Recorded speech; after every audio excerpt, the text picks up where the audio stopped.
What's good, MS Nation? You already know what time it is. It's your boy, Shawn. And it's your girl, Maiah Chanel, and we back with another segment of Car Talks.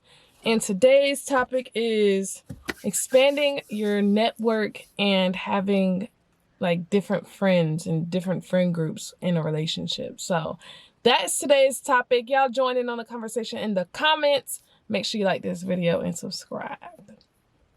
Most def. All right, so you want to get it? You want to get it started off, Maiah?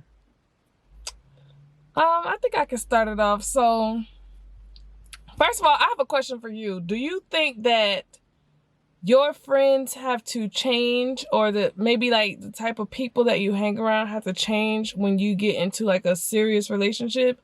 Or do you think that you still just keep doing the same things and hanging around the same people that do single things? Well, I feel like it's subjective because everybody's going to answer differently. Obviously, when you're in a relationship, it's harder to hang out with your single friends compared to your friends who are in a relationship. I mean, that's just obvious.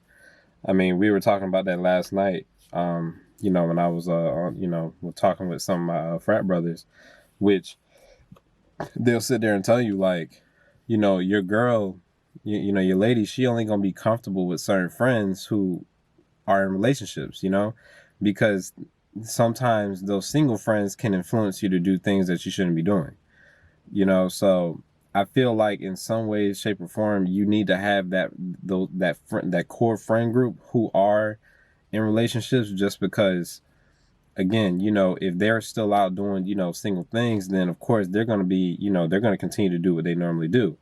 But you have expectations now, which is when you have your lady, she's expecting for you to kind of move a certain way. And you're not going to be able to move that way when you have people who are encouraging another type of behavior. So I feel like, personally, for me, you do need to have those friends who are in relationships, which is hard to find at first. So, I mean, in some way, shape, or form, you still have to kind of set boundaries, even with your boys or even with your homegirls who are single. I get that. I feel that. Yeah, I think it's different. Like, it's the same way kind of for girls, because, you know, girls might, you got to make sure that you surround yourself with the right girls, because they're going to be like, oh, like, I wouldn't even be with him. He didn't do this and this and this and this and this. And it's like, you sitting there listening to people who are trying to tell you to expect certain things. It's not like you're trying to expect less of someone, but it's like they telling you to basically want the impossible when they don't even get the impossible, and they can sit here and have you having arguments and all that other stuff. So I think it's the same way. You got to kind of have a give or take, find that balance, find some people who are understanding, and, you know, who some people can still be in a relationship and be doing crazy things too. So you got to find those people with a level head and those who look at it with an open mind.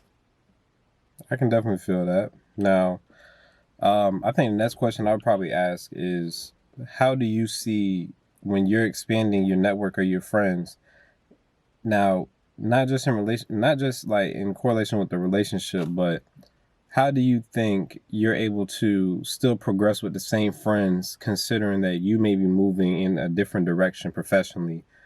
Do you feel like you're able to still keep them, or do you feel like at some point you may have to kind of, you know, separate yourself from them because another set of people may be, you know, more in tune or more in line with what you're doing? So for that question, I feel like it's kind of like that phrase, like, everything happens for a reason. It's not to say that you're going to get rid of those friends, but I feel like if those friends are meant to be there, they're still going to be there. Because if you're putting yourself in situations where you're more busy and you can't sit here and hop in a group chat all day, every day, you can't talk to them every day. You may talk to them once every blue moon, but those who, you know, that like they check up on you, or y'all talk and it's just like, you know, y'all pick up where you left off.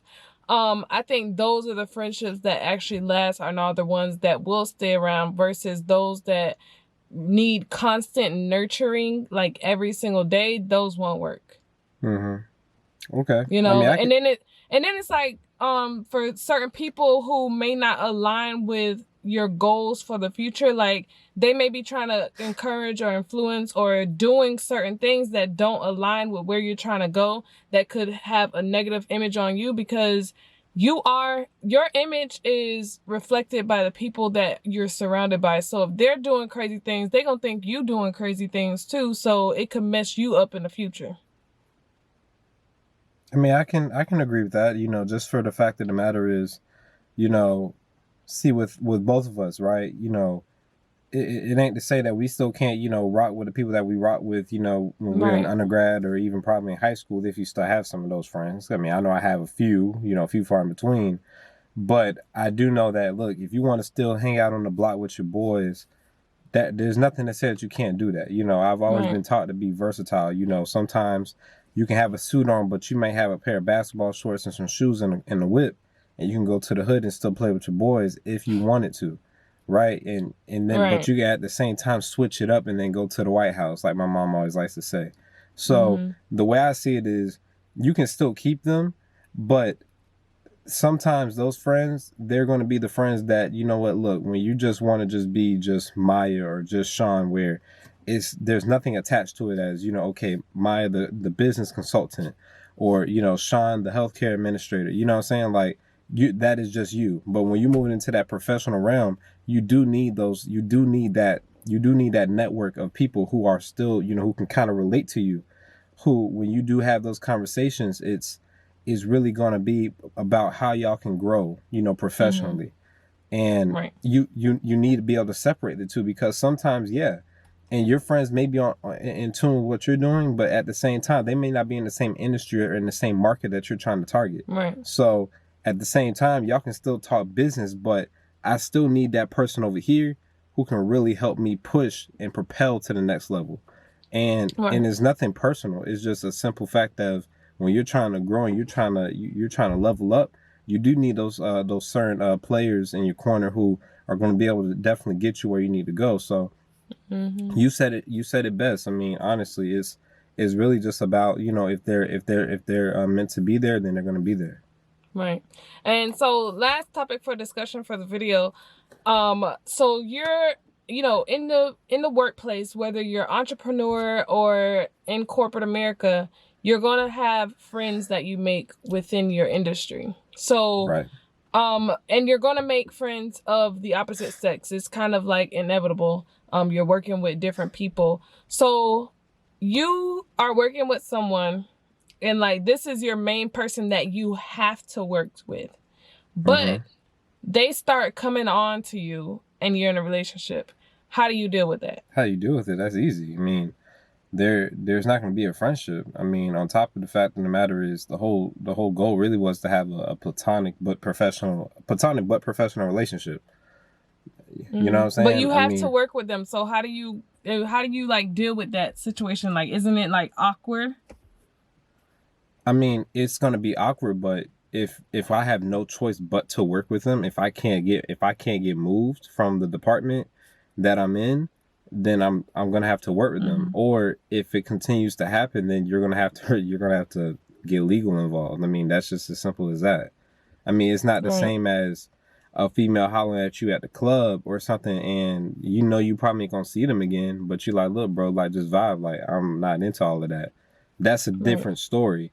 But we're talking about when you're working with someone and you're forced to kind of work with them and they're continuing to push it, then you might have to get Mm-hmm. legal involved. The problem is this, though, is a lot of people probably won't say it, but when, you know, you have sexual harassment in the workplace and it may be the Mm-hmm. woman who's initiating it, sometimes Right. it's harder to plead your case Make your as a case, male yeah. to you know, in that regard. So at some point it's like, okay, I can sit here and get legal involved, or, you know, get HR involved, and they can do their internal investigation. But they may sit here and say, well, look, man, you're just tripping, it's all in your head.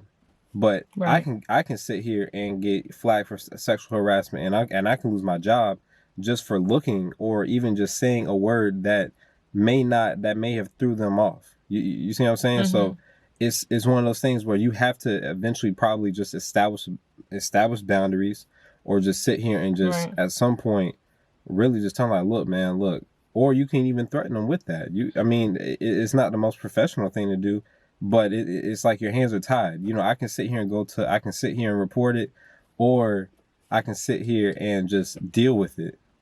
And you don't want to deal with it as a man if you're like, bro, I'm not even interested in you.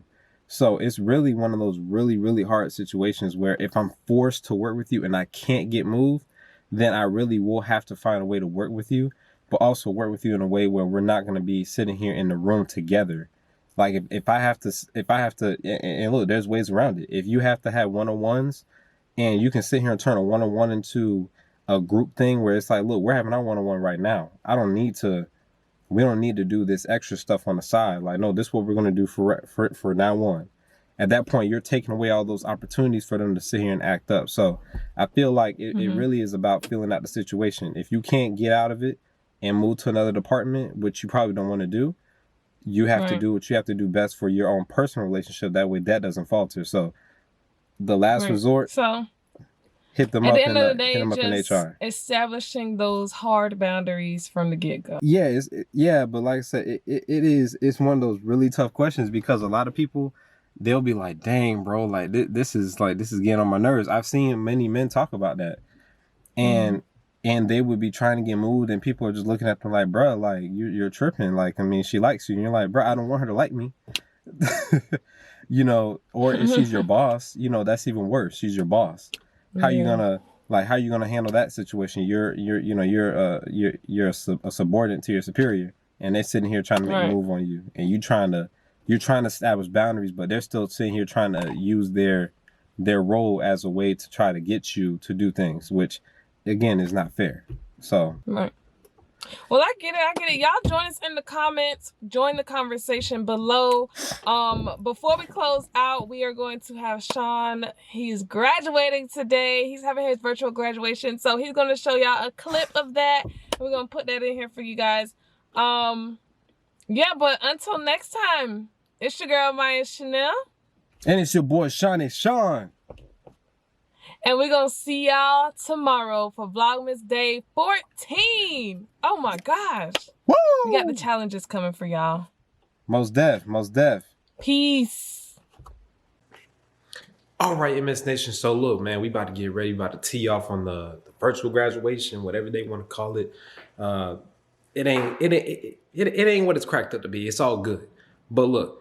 The best thing I can say with my university was I go to FIU. I'm about to graduate from the College of Business. Yada, yada, yada, yada, yada, yada, yada.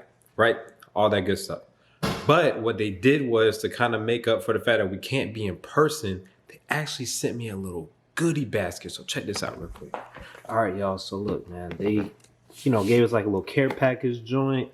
You know what I'm saying? Sasha, shout out to MS Nation, man. They said they loved the video. They said the video was stupid crazy. Y'all see, man, look, he had to get ready for it. He had to get ready for the occasion, man. Look at this, man. Look, man, look, he said, I called the shots, man. He said he's honcho. He head honcho. He go stupid. He go crazy. So look, man, look at this. So look, they gave us like a little sweatshirt or whatever. It's not like, it's probably like when you can like probably like rock, like to the gym or whatever, which is cool. You know what I'm saying? And like this, I think this is like a, I want to say like a charger. I want to say like it looks straight. I mean, you know what I'm saying? Like it's like a little charger. You feel me? It's straight. It's cool. It's whatever. I'm cool with that. They gave me a little tassel. You know what I'm saying? Look, I'm cool with that. They gave me this little celebration cannon. I don't know if I want to really like set this off in the house because I don't really feel like cleaning it up. So the way I see it is this. I'm happy with everything that's going on. Look, I'm a very like mellow person. I can just tell y'all right now, I'm more tired and relieved than anything.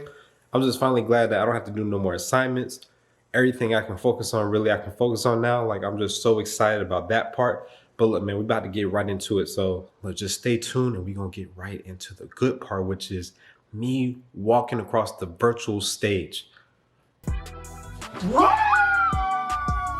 That's the victory lap right there. It's over. It's a wrap. Y'all ain't gonna hear from me again about school. So y'all know what time it is, man. forget about all of that, man. We on and popping all 2021. Let's get it. MS Nation, it's over with. It's a wrap. Chapter 25 is coming. Man, look, it's about to be stupid. Pittsburgh, I'm coming.